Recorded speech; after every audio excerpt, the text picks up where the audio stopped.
Hello my dear lovely students, welcome back to my channel Shubham lecturer. Student, आज के इस video में हम पढ़ेंगे हिंदी का एक ऐसा महत्वपूर्ण निबंध जो आपके बोर्ड एग्जाम में लगभग हर साल पूछा जाता है। अब देखिए स्टूडेंट, निबंध कितना ज्यादा इंपॉर्टेंट है आपके परसेंटेज को बढ़ाने के लिए, यानी कि बोर्ड एग्जाम में हिंदी के पेपर में नंबर को इंक्रीज करने के लिए निबंध बहुत ही महत्वपूर्ण भूमिका निभाता है। क्योंकि निबंध समझ लीजिए एक ऐसा टॉपिक है जो हर साल तो आता ही है और ये भी लगभग फिक्स रहता है। कुछ ऐसे निबंध हैं जो हर साल पूछे जाते हैं, उन्हीं निबंध में से एक है विज्ञान वरदान या अभिशाप पर निबंध। यानी कि जो साइंस है ये हमारे लिए बून है या फिर कर्स है, यानी कि वरदान है या अभिशाप है। तो देखिए विज्ञान हमारे लिए दोनों है। विज्ञान कहीं ना कहीं हमारे लिए वरदान भी है, क्योंकि बहुत सारी ऐसी चीजें थी पहले जो काम करने में बहुत टाइम लग जाता था, अब तो 2 सेकंड में हो जाता है, और ये हमारे लिए अभिशाप भी है। तो इस टॉपिक पर निबंध लिखने को दिया जाता है आपके हिंदी के पेपर में, और इस वीडियो में मैं आपको बताऊंगा कि विज्ञान वरदान या अभिशाप पर किस तरह से निबंध लिखें ताकि हमें एग्जामिनर फुल में फुल मार्क दे, एक भी नंबर आपका ना कटे, एक तो छोड़िए आधा भी नंबर आपका ना कटे। ठीक है, तो इस वीडियो को शुरू से लेकर लास्ट तक देखिएगा, क्योंकि ये निबंध आपके बोर्ड एग्जाम में लगभग हर साल पूछा जाता है। तो सबसे पहले ये जान लीजिए निबंध लिखते समय सावधानियां। देखिए निबंध लिखते समय आपको हेडिंग जरूर डालना है, मतलब हेडिंग सबसे ज्यादा इंपॉर्टेंट है हमारे निबंध में। अगर आप लोगों ने हेडिंग बहुत अच्छे से डाल रखा है, उसके अंदर आप लोगों ने अच्छे से कंटेंट लिख रखा है, तो आपको पूरे नंबर दे दिए जाएंगे। अब बहुत सारे स्टूडेंट कहते हैं सर एकदम किताबी भाषा ना याद कर पाए तो कैसे लिखें। देखिए कोई जरूरी नहीं है कि आप पूरा किताब का रट कर जाएं और वही लिख दें, ऐसा जरूरी नहीं है। अगर आप लोग हेडिंग सही से डालते हैं तो आपको निबंध का पूरा नंबर दे दिया जाएगा, बस उसके अंदर का जो कंटेंट है वो भी अच्छे से लिखा होना चाहिए। ठीक है, उसके बाद में हेडिंग में सबसे पहला हेडिंग आपका प्रस्तावना जरूरी है, और लास्ट में आपका एक हेडिंग उपसंहार भी बहुत ज्यादा जरूरी है।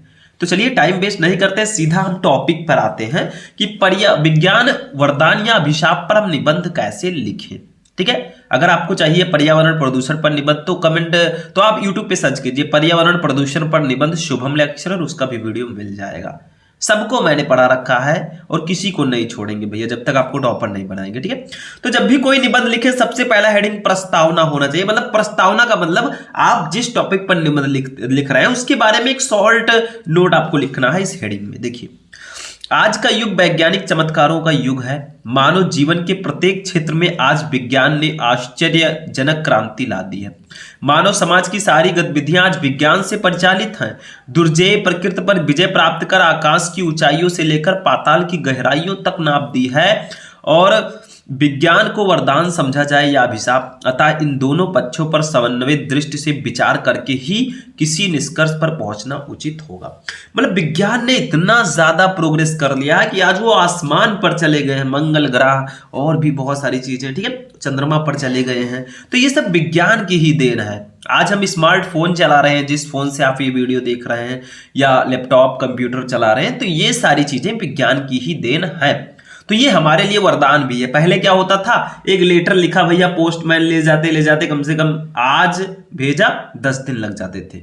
मतलब अगर शादी है किसी के यहाँ और एक दिन पहले वो लेटर भेजे तो पता लगेगा, एक दिन शादी बची हो तो पता लगेगा शादी हो गई, तब लेटर जाकर उसके पास पहुंचा। ठीक है, लेकिन अब क्या है, व्हाट्सएप खोला, मैसेज किया कि भैया शादी है चला आइएगा, वो आ गए। ठीक है, तो ये युग है विज्ञान का, हमारे लिए वरदान भी है। तो मतलब प्रस्तावना में आपको विज्ञान के बारे में थोड़ा सा लिखना है। अब देखिए सबसे दूसरा हेडिंग हमारा होगा विज्ञान वरदान के रूप में। आखिर ये हमारे लिए वरदान कैसे है, विज्ञान जो है हमारे लिए वरदान कैसे है। तो देखिए वरदान के रूप में आधुनिक मानव का संपूर्ण पर्यावरण विज्ञान के वरदानों से आलोक से आलोकित है। ठीक है, प्रातः जागरण से लेकर रात के सोने तक के सभी क्रियाकलाप विज्ञान द्वारा प्रदत्त साधनों के सहारे ही संचालित होते। मतलब दिन में जागना, उसके बाद में सोना, सोते समय मोबाइल फोन स्मार्टफोन यूज करना, ठीक है, ये सब विज्ञान की ही देन है। उसी ने तो दिया है, गाड़ी से चल रहे हो, मोटरसाइकिल कार से, अब वो सब विज्ञान की ही देन है। ठीक है, तो विज्ञान हमारे लिए वरदान भी है। आगे देखिए प्रकाश, पंखा, पानी, साबुन, gas stove, fridge, cooler, heater और यहाँ तक कि शीशा कंघी से लेकर रिक्शा, साइकिल, स्कूटर, बस, कार, रेल, हवाई जहाज, टीवी, सिनेमा, रेडियो, आज जितने भी साधन का हम अपने दैनिक जीवन में उपयोग करते हैं सब विज्ञान की ही देन है। विज्ञान के इन विविध वरदानों की उपयोगिता कुछ प्रमुख क्षेत्रों में निम्नलिखित है। मतलब लाइट ना रहे तो क्या होगा भैया, फोन चार्ज नहीं होगा, फोन चार्ज नहीं होगा दिन कैसे कटेगा।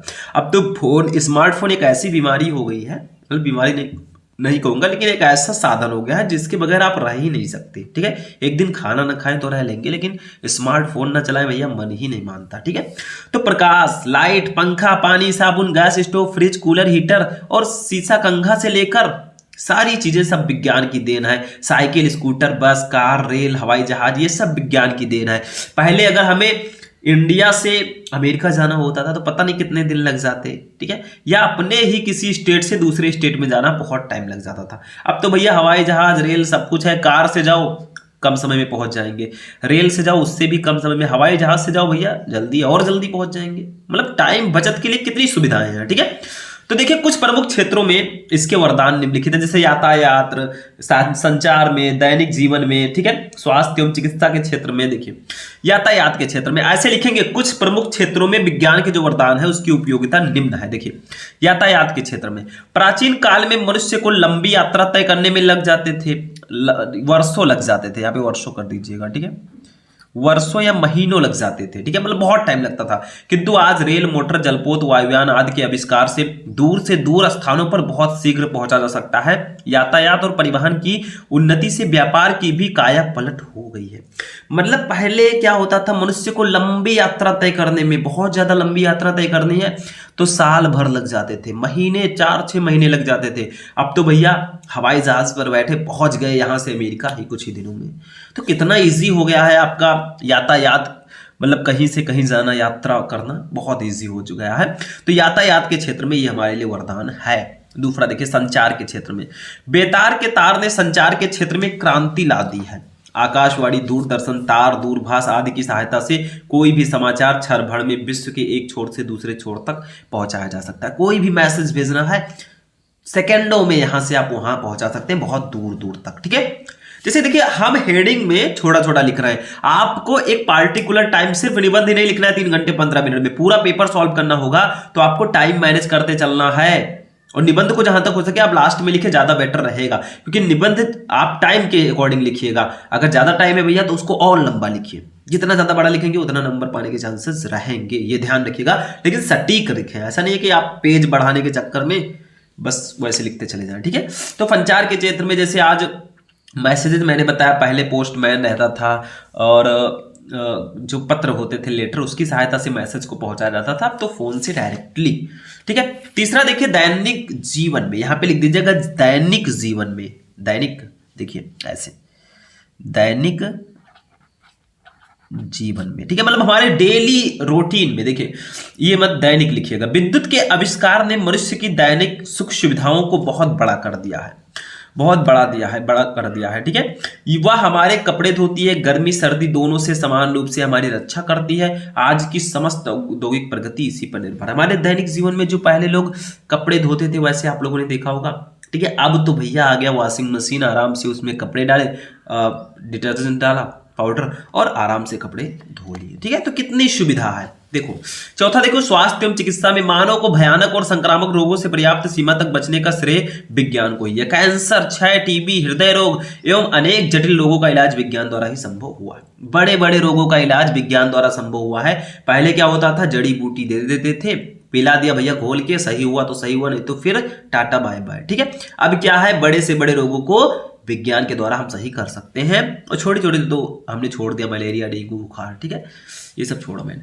5 नंबर देखिए, औद्योगिक क्षेत्र में जो बिजनेस के क्षेत्र है, देखिए भारी मशीनों के निर्माण ने बड़े बड़े कारखानों को जन्म दिया है, जिससे श्रम, समय और धन की बचत के साथ साथ प्रचुर मात्रा में संभव हुआ है।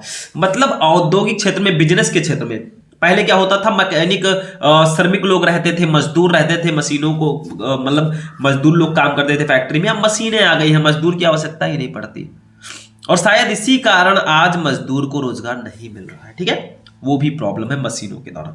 तो भारी मशीनों के निर्माण ने बड़े बड़े कारखानों को जन्म दिया है, जिससे श्रम, समय और धन सबकी बचत होती है। ठीक है, ऐसे एक एक हेडिंग डाल के लिखिएगा जैसा मैंने लिखा है। मतलब यातायात के क्षेत्र में, संचार के क्षेत्र में, दैनिक जीवन में, स्वास्थ्य एवं चिकित्सा में, औद्योगिक क्षेत्र में, कृषि के क्षेत्र में लिखना होगा ऐसे। देखिए कृषि के क्षेत्र में लगभग 139 करोड़ से अधिक जनसंख्या वाला हमारा भारत देश आज यदि कृषि के क्षेत्र में आत्मनिर्भरता की ओर अग्रसर हो सका है तो ये भी विज्ञान की ही देन है, मतलब विज्ञान की ही देन है। पहले क्या होता था, बैलों की जोड़ी होती थी, उसी से खेत जोत देते थे, ठीक है, मतलब खेतों की रुपाई करते थे। अब तो भैया ट्रैक्टर आ गया, उससे भी इजी, सब कुछ इजी हो गया है। और जितना ज्यादा इजी हुआ है आदमी उतना ही ज्यादा आलसी होता जा रहा है। पहले लोग बहुत काम करते थे, उनको रोग जल्दी होता ही नहीं था। अब तो बहुत सारे डिजीज आ गए भैया, बैठे रहोगे आराम से, एसी का हवा खाओगे, आराम से बैठे रहोगे तो क्या होगा, आप रोग ग्रसित हो जाएंगे, ठीक है। तो काम भी करना जरूरी है लिमिटेड, या आप वर्कआउट कीजिए या फिर मेडिटेशन, और बहुत सारी चीजें हैं। शिक्षा के क्षेत्र में भैया सबसे जो इंपॉर्टेंट क्षेत्र है, मुद्रण यंत्रों के आविष्कार ने बड़ी संख्या में पुस्तकों का प्रकाशन संभव बनाया है, जिससे पुस्तकें सस्ते मूल्य पर मिल सकी हैं। इसके अतिरिक्त समाचार पत्र, पत्रिकाएं आदि, मतलब जो ये छपाई वाले होते हैं, प्रिंटिंग वाले जो यंत्र है, मशीनें, आज उन्होंने बहुत सारी पुस्तकों को प्रकाशित कर दिया है। सब अलग अलग पुस्तकों से पढ़ते हैं आराम से, ठीक है। पहले पुस्तकों को प्रकाशित करने के लिए ऐसा नहीं होता था, एक पुस्तक लिख दिया गया, उसी से सबको पढ़ाया जाता था आश्रम में बैठ के, ठीक है। नेक्स्ट देखिए मनोरंजन के क्षेत्र में भैया एंजॉय, ठीक है, एंटरटेनमेंट। देखिए चलचित्र, आकाशवाणी, दूरदर्शन आदि के आविष्कार ने मनोरंजन को सस्ता और सुलभ बना दिया है। Tape recorder, VCR, TV, DVD, ठीक है, डीवीडी आदि ने इस दिशा में क्रांति ला दी है। मतलब पहले क्या होता था, ऐसा नहीं था, ठीक है। अब क्या है कि स्मार्टफोन, टेप रिकॉर्डर, एलसीडी, बहुत सारी चीजें आपको आ गई कि उसका मनोरंजन आप बहुत आसानी से ले सकते हैं, ठीक है। जैसे पहले आप लोग देखते थे कहीं फंक्शन होता था भैया तो वहां पे लोग नाचते थे, ठीक है, नाच गाना होता था। अब तो कहते हैं अरे यार फोन में ही देख लेंगे, क्या फायदा उतनी दूर जाने का, ठीक है। तो ऐसी सुख सुविधा मिल गई, सारी चीजें घर पे बैठकर। जो लोग पहले गांव वाले इकट्ठा होकर या मोहल्ले वाले इकट्ठा होकर खेलते थे, कोई गेम खेलते थे, आज वो सिर्फ फोन लिए हैं, तो पबजी और ये सब जो फ्री फायर है सारी चीजें खेलते हैं, ठीक है। ये सब आप स्टूडेंट हैं, आपको समझना चाहिए कि आखिर इनसे फायदा क्या है, ठीक है। आपने सुना होगा बहुत सारी घटनाओं को। तो ये सब था हमारा विज्ञान वरदान के रूप में, मतलब वरदान में हमारे दैनिक जीवन, संचार, स्वास्थ्य, औद्योगिक, कृषि, मनोरंजन, शिक्षा, सारे क्षेत्र में इसकी योगदान है। अब अभिशाप के रूप में कैसा है, मतलब इससे नुकसान क्या क्या है। देखिए विज्ञान अभिशाप के रूप में, विज्ञान का एक और पक्ष भी है। विज्ञान एक असीम शक्ति प्रदान करने वाला तटस्थ साधन है। मानव चाहे जैसे इसका इस्तेमाल कर सकता है। सभी जानते हैं कि मनुष्य ने दैवी प्रवृत्ति भी है और आसुरी प्रवृत्ति भी, मतलब मनुष्य में दैवी प्रवृत्ति भी है और आसुरी प्रवृत्ति भी। सामान्य रूप से जब मनुष्य की दैवी प्रवृत्ति प्रबल होती है तो वह मनुष्य कल्याण से कार्य किया करता है। अतः कहा जा सकता है कि आज विज्ञान की विध्वंसक शक्ति पहले की अपेक्षा बहुत बढ़ गई है। मतलब विज्ञान अगर हमारे लिए लाभदायक है, हमारे लिए वरदान है, तो यह अभिशाप भी है। जहां एक और विज्ञान ने मानव जीवन को अनेक प्रकार की सुख सुविधाएं प्रदान की है, वहीं दूसरी ओर विज्ञान के ही कारण मानव जीवन अत्यधिक खतरों से परिपूर्ण और असुरक्षित हो गया है। कंप्यूटर तथा दूसरी मशीनों ने यदि मानव को सुविधा के साधन उपलब्ध कराए हैं तो औद्योगिक प्रगति ने पर्यावरण प्रदूषण की विकट समस्या खड़ी कर दी है। साथ ही गैसों के रिसाव से अनेक व्यक्तियों के प्राण भी जा चुके हैं। मतलब अगर आपको मोटरसाइकिल, आपको बाइक मिली, आपको कार मिले, आपको बस मिला, ट्रक मिला, रेल मिला, तो इससे धुएं निकलते हैं। वो धुएं जो है हमारे पर्यावरण को प्रदूषित करते हैं, तो वो हमारे लिए बहुत ही हानिकारक है, ठीक है। तो ऐसे ऐसे विज्ञान के अभिशाप भी हैं। जहां हमें लाइट प्रदान होती है उसी वायर से, उसी वायर को छूकर लोग मृत्युपरांत भी हो जाते हैं, उनकी डेथ हो जाती है करंट लगने से, सुना होगा आप लोगों ने। तो वो हमारे लिए लाभदायक भी है, हानिकारक भी है, ठीक है। आपने सुना होगा, आप फ्रिज यूज करते हैं, एसी यूज करते हैं, आपने सुना होगा कि फ्रिज के फटने से एक ही परिवार के कई लोगों की मौत, ठीक है, और करंट से कई लोगों की मौत, ठीक है। ऐसी ऐसी आपने सुना होगा, समझ में आया। कुछ जहरीली गैसों के रिसाव से कुछ लोगों की मौत। तो ये सारी चीजें विज्ञान की ही देन है। अगर आज हमारा पर्यावरण प्रदूषित हो रहा है तो विज्ञान की भी इसमें बहुत बड़ा योगदान है, क्योंकि अगर आपको फायदा मिल रहा है, आप फोन यूज कर रहे हैं, आप लिमिटेड अगर यूज करेंगे तो आपको फायदा करेगा। अगर उसका एक्सेस आप अधिक मात्रा में यूज करेंगे तो वो ही आपको नुकसान करेगा, क्योंकि आपकी आंखें खराब हो सकती हैं और भी बहुत सारी चीजें हो सकती हैं, ठीक है। आप देखते होंगे जो ज्यादा यूज करते हैं, ठीक। तो वो हमारे लिए अगर वरदान है तो वो हमारे लिए अभिशाप भी है। समझ में आ गया, आगे देखते हैं। तो ये हमारे लिए, आप और बढ़ाकर लिख दीजिएगा। जो कुछ मैं बोल रहा हूं इसमें पॉइंट है, समझ समझिएगा, सर बोलते जा रहे हैं। जो कुछ मैं बोल रहा हूं उसको आप लिख भी सकते हैं, ठीक है, वही चीज है। अगर फोन है, जैसे अब क्या होता है, पहले के लोग 80-90 वो सेंचुरी लगा देते थे, मतलब 2700 वर्ष भी जीते थे। अब क्यों नहीं वो जी रहे हैं, 40-50 साल ही क्यों जीते हैं? क्योंकि वो एकदम से आलसी हो चुके हैं बहुत सारे लोग, ठीक है। बढ़िया एसी का हवा ले रहे हैं। पहले के आदमी बहुत मेहनत करते थे, तो वो लोग क्या है, काफी दिन उनकी वैलिडिटी अच्छी होती थी, 90 साल, 100 साल, 110-20 साल तक जिए हैं बहुत सारे लोग, ठीक है। अब ऐसा क्यों नहीं है? क्योंकि लोग सारे डिपेंड हो गए हैं। पहले लोग खेलते कूदते थे, काम करते थे खेतों में, अब ये सब बिल्कुल नहीं है। सब और देखते होंगे आप, मजदूर को देख लीजिए, अभी भी बहुत जो सारे मजदूर हैं वो भी काफी उनकी वैलिडिटी होती है, काफी दिन तक वो जीते हैं, ठीक है। तो काम ना करने से भी नुकसान है। जितना ज्यादा आप काम नहीं करेंगे भाई, आपका हेल्थ प्रॉब्लम होगा, रोग से ग्रसित हो जाएंगे, फिर काम खत्म। इतने सारे रोग हैं, एक ही रोग अगर किसी को हो गया तो उसका जीवन बेकार है, ठीक है। अब देखिए लास्ट हेडिंग होगा उपसंहार। कैसे हम इससे बच सकते हैं, क्या कर सकते हैं, क्या नहीं कर सकते, ये सारी चीजें। विज्ञान सचमुच तलवार है जिससे व्यक्ति आत्मरक्षा भी कर सकता है और अनाड़ीपन में अपने अंग भी काट सकता है। मतलब जो फोन यूज करके आज हमारा आप क्लास अटेंड कर रहे हैं, आप कुछ कुछ जानकारी प्राप्त कर रहे हैं, आप इसी फोन का मिसयूज भी कर सकते हैं। बहुत सारे लोग हैं जो मिसयूज करते हैं, ठीक है। आप तो स्टूडेंट हैं, तो यूज करेंगे तो आप समझ लीजिए आप अपनी आत्मरक्षा भी कर सकते हैं, और इसी से आप अनाड़ीपन में अगर अपने अंग भी काट सकते हैं। मतलब एक तलवार है, समझ लीजिए। अगर आप अच्छे से यूज करेंगे तो आत्मरक्षा होगी, अगर अच्छे से यूज नहीं करेंगे आप अपने पार्ट्स को काट लेंगे, ठीक है। समझ में आया? इसमें दोष तलवार का नहीं, उसके प्रयोक्ता का है। मतलब तलवार का कोई दोष नहीं है भैया। विज्ञान ना होता तो आज हम लोग बहुत पीछे होते। तो इसमें दोष तलवार का नहीं है, विज्ञान का नहीं है। हम लोग यूज कैसे कर रहे हैं हमारे ऊपर ये डिपेंड करता है, ठीक है। समझ में आया? तो ये हमारे ऊपर, जैसे फोन है, अगर उसको कम मात्रा में यूज करेंगे भाई आपके लिए बेनिफिशियल है। बहुत सारे लोग इससे पता नहीं कितने कितने पैसे कमा रहे हैं, ठीक है। तो आप इससे जॉब भी कर सकते हैं, ठीक। अब जैसे करंट है, करंट लगने से मौत हो जाती है, वो लापरवाही के कारण होती है। अगर वो अच्छे से वायर्स को देखें, उसको चेक कराएं, प्रॉब्लम ना हो ऐसा, ठीक है। तो आप कैसे यूज करें ये आपके ऊपर है। आगे देखिए, विज्ञान ने मानव के सम्मुख असीमित विकास का मार्ग खोल दिया है, जिससे मनुष्य संसार से बेरोजगारी, भुखमरी, महामारी आदि को समूल नष्ट कर विश्व को अभूतपूर्व सुख समृद्धि की ओर ले जा सकता है। मतलब विज्ञान ही है जिसने असीमित विकास का मार्ग हमारे लिए खोल दिया है। आज बहुत सारे लोग, देखिए आप जो काम करके, बहुत सारे लोग होंगे, आप पढ़ते बहुत अच्छी बात है, पढ़ाई करेंगे आगे बढ़ेंगे, लेकिन इसी फोन को यूज करके आज बहुत सारे लोग करोड़ों या लाखों रुपए कमा रहे हैं, ठीक है।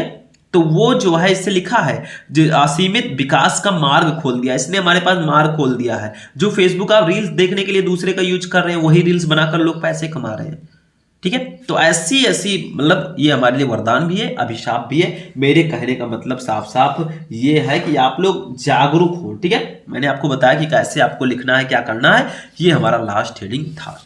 तो जो हेडिंग मैंने बताया उसको अच्छे से डाल के आप लोग अच्छे से लिखिएगा। पहले प्रस्तावना, फिर विज्ञान वरदान के रूप में। बहुत सारे क्षेत्र हैं जिसमें वरदान के रूप में संचार, शिक्षा, दैनिक जीवन में, मनोरंजन में, ठीक है, बहुत सारे क्षेत्र हैं उसमें वरदान है, और अभिशाप भी है, वो भी मैंने बताया। उपसंहार आपको लास्ट हेडिंग डालना है। इस तरह से लिखोगे भैया तो आपको फुल में फुल मार्क मिलेंगे।